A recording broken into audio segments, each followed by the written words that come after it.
নমস্কাৰ সৰকাৰি কৰ্মচাৰীসকলৰ বাবে এটি বিশেষ সংবাদ লৈ আহিছো এই ভিডিঅ'টোত আশা ৰাখিছো হেকলৈকে চাব এইটো হৈছে ইউপিএছ ব্যৱস্থা যেটো পেনশন আঁচনি হেয়া ইয়াত আপোনালোকে স্ক্ৰিনত চাই আছে 1 এপ্ৰিলৰ পৰা দেশত কাৰ্যকৰী হ'ব পেনশন আঁচনি ইউপিএছ আৰু এই আঁচনি কৰ্মচাৰীৰ বাবে অৱসৰৰ উন্নত পৰিকল্পনা বুলি ইয়াত কোৱা হৈছে 2025 চনৰ 1 এপ্ৰিলৰ পৰা ইউনিফাইড পেনশন আঁচনি কাৰ্যকৰী হ'ব চৰকাৰৰ মতে ইউপিএছৰ কৰ্মচাৰীসকলৰ বাবে অৱসৰৰ এক উন্নত পৰিকল্পনা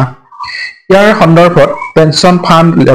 ৰেগুলেটৰী এণ্ড ডেভেলপমেণ্ট অথৰিটিয়েও এটা খচৰা নিয়ম জাৰি কৰিছিল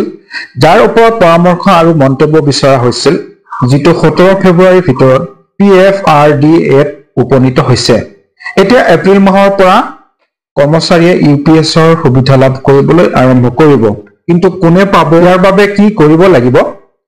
ইউপিএছত অৱসৰ লোৱাৰ সময়ত কেনেকৈ সুবিধা লাভ কৰিব এই সকলোবোৰৰ বিতংভাৱে জানক ইউনিফাইড পেনশন আঁচনি ৰাষ্ট্ৰীয় পেনশন ব্যৱস্থা এনপিএছৰ অধীনত চৰকাৰে কেন্দ্ৰীয় কৰ্মচাৰীৰ বাবে বিকল্প হিচাপে আগবঢ়াইছে এই আঁচনিৰ উদ্দেশ্য হৈছে এনপিএছৰ অধীনত সামৰি লোৱা কৰ্মচাৰীসকলে অৱসৰৰ পিছত ফিক্সড পেনশন দিব পৰাটো এনপিএছৰ বাবেও চৰকাৰে এটা পুঁজি সৃষ্টি কৰিব যত কৰ্মচাৰী আৰু কেন্দ্ৰীয় চৰকাৰ উভয়ে নিয়মীয়াকৈ কিছু ধন জমা কৰিব এই বৰঙনি নিৰ্দিষ্ট সময়ৰ ভিতৰত বিনিয়োগ কৰা হয় যাতে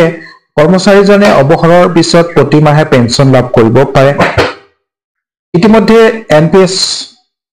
ৰাষ্ট্ৰীয় পেনশন ব্যৱস্থাৰ অধীনত পঞ্জীয়নভুক্ত কেন্দ্ৰীয় চৰকাৰৰ কৰ্মচাৰীয়ে ইউপিএছৰ বাবে আবেদন কৰিব পাৰিব 2025 চনৰ 1 এপ্ৰিলৰ পিছত নিযুক্তি পোৱা নতুন কৰ্মচাৰীয়ে ইউপিএছ বা এনপিএছৰ এটাকহে বাছি ল'ব পাৰিব 2025 চনৰ 31 মাৰ্চৰ পূৰ্বে অৱসৰ লোৱা কৰ্মচাৰী আৰু যিসকল কৰ্মচাৰীৰ মৃত্যুৰ পিছত পত্নীয়ে পেনশন লাভ কৰি আছে তেওঁলোকেও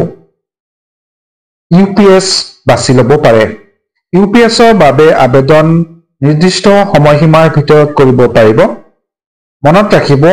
যে ইউপিএছ এবাৰ নিৰ্বাচন কৰিলে ইয়াক সলনি কৰিব নোৱাৰি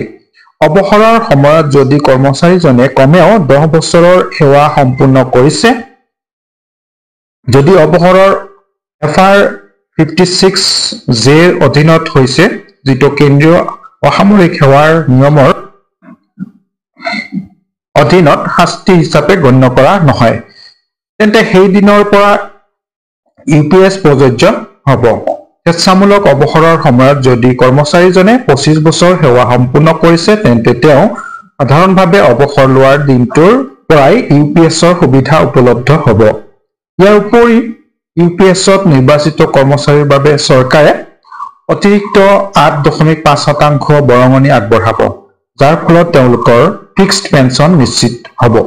ইউপিএছত যোগদান কৰিব বিচৰা বৰ্তমানৰ কৰ্মচাৰীসকলে ফৰ্ম A2 পূৰণ কৰিব লাগিব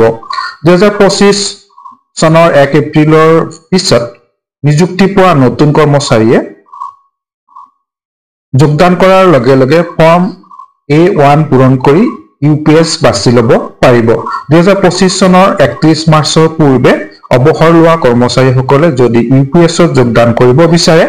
তেন্তে তেওঁলোকে ফৰ্ম B1 পূৰণ কৰিব লাগিব মৃত কৰ্মচাৰীৰ পত্নীয়ে ফৰ্ম B2ৰ জৰিয়তে ইউপিএছৰ বাবে আবেদন কৰিব পাৰিব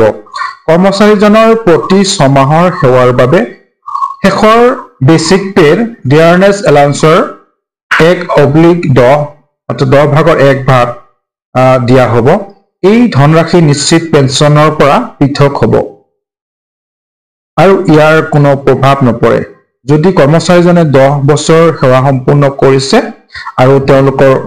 কৰ্পাছ ইউপিএছ ষ্টেণ্ডাৰ্ডৰ সমান হয় তেন্তে ন্যূনতম পেনশন হ'ব প্ৰতি মাহে 10,000 টকা যদি সেৱা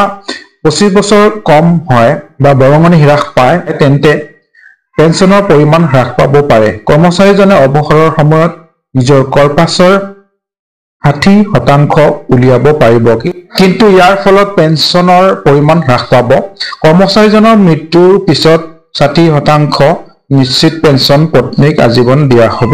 চৰকাৰী কৰ্মচাৰীৰ দৰে ইউপিএছ পেঞ্চনাৰ আৰু তেওঁলোকৰ পৰিয়ালৰ পেঞ্চনৰ ক্ষেত্ৰতো ডিয়াৰনেছ ৰিলিফ দিয়াৰ প্ৰযোজ্য হ'ব পেঞ্চন সম্পৰ্কীয় খবৰটো ইমানেই এনে ধৰণৰ ভিডিঅ'সমূহ পাই থাকিবলৈ চেনেলটো সাবস্ক্ৰাইব কৰি ৰাখিব আৰু বেল আইকনটো ক্লিক কৰি ৰাখিব ধন্যবাদ জয় অসম